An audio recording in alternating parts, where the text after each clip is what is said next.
All I Want for Christmas Is You, good or bad, terrible or incredible? This is the debate. I'm Emily Jashinsky. She's Kylee Zempel, and we're about to throw down cage match style over Mariah Carey. Kylee, go. All I Want for Christmas Is You is a Christmas classic. Mariah is a queen. Mm-hmm.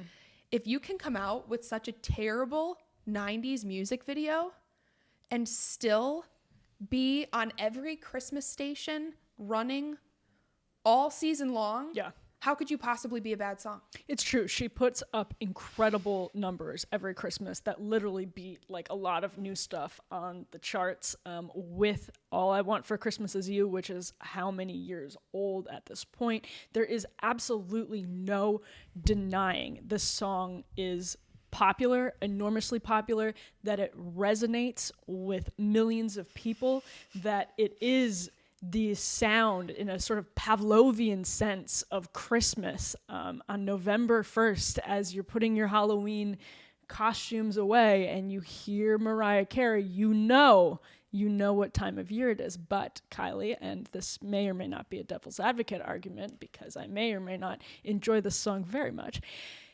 what does the song actually mean? That is a great question, Emily. This is a question for the ages. Because, Kylee, all I want for Christmas is redemption and eternal salvation. Wow. And I don't think that's mentioned in the song at all. Emily, that's so interesting. How many other Christmas songs do you like that are not about redemption? That's a personal question, and I have no response. I would argue that the song is actually anti-materialistic and anti-consumerism. Okay. Because she doesn't want presents. You mean she doesn't want material presents? Correct. She doesn't want... Yep. Okay. I like that argument, actually. That's a good argument. Stop buying crap from China and just wish for a person, especially in COVID-19.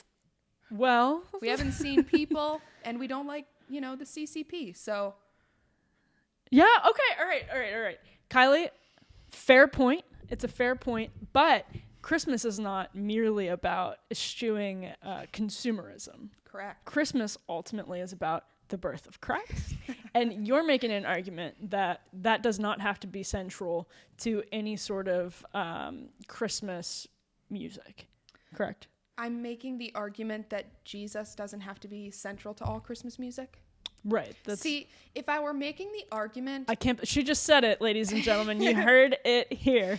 If I were making the argument that you could discard Christ-centric Christmas music to stream only Mariah Carey, that would be a problematic argument. Mm-hmm. But if you can say that you can listen to Jesus Christmas music because Jesus is the reason for the season, and also listen to Mariah, I think that's a win-win. So the truth of the matter is that I love All I Want for Christmas Is You, but there's something interesting here, which is I actually, believe this or not, I wrote an op-ed a few years ago for the Daily Caller where it was sort of a tongue-in-cheek, if you're so upset about cultural appropriation, why does everybody get to appropriate Christian culture on Christmas? Like, why do all of these secular people, why do we have secular music that's allowed to sing about these sort of like heretical things in some cases and just completely backwards notions of what Christmas is about in so many cases? And I think it actually raises a good question though, which is, no, I don't actually want secular people to stop celebrating Christmas. I would love for people to have a more like a better understanding of what is central to Christmas and to have Christ be central to Christmas in a way that Christ is not central to the secular celebration of Christmas right now. But don't you think the popularity of Christmas in an increasingly secular country, do you think that's ultimately a good thing? And I sort of like used this silly conversation to branch into a much more serious one, but it is kind of a good launch pad into that conversation. Yeah, that's a really good question and a really good point. I love your cultural appreciation. Appropriation. Sorry. Yeah. I appreciate your cultural appropriation point. There you go. because I think that's valid.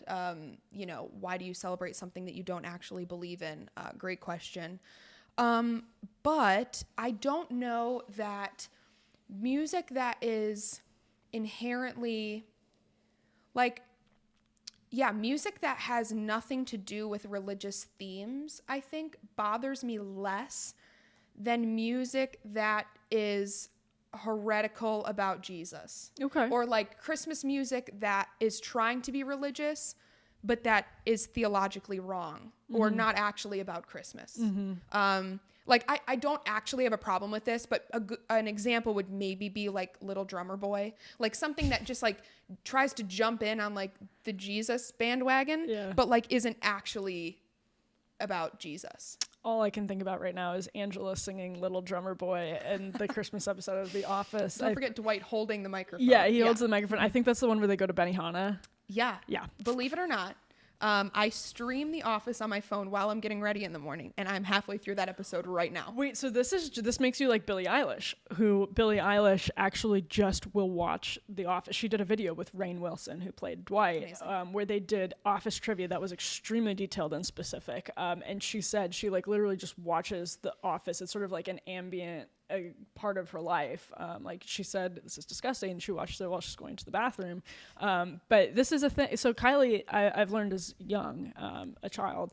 I guess we can do another video on this at some point. But I rewatch The Office a lot. I don't rewatch The Office as much as these children do. And I was actually like old enough to watch it live when it was on NBC. Wow, you're so special. Wait, were you not? I don't actually know because I didn't like The Office when I first started watching it. Okay. So I don't actually know when it like originally aired. Okay. Well, I might be young, but I didn't have fancy television access. Like I had dial-up internet most of my life. That's and fair. also we didn't have like special channels. Like there were 4 of them on a good day. Yeah, that was not my experience. So this whole, watching it live is not really a thing that I had anyway. Yeah. Emily. Well, okay, it's all fair enough. This has absolutely nothing to do with Mariah Carey. It has nothing to do with her Christmas anthem.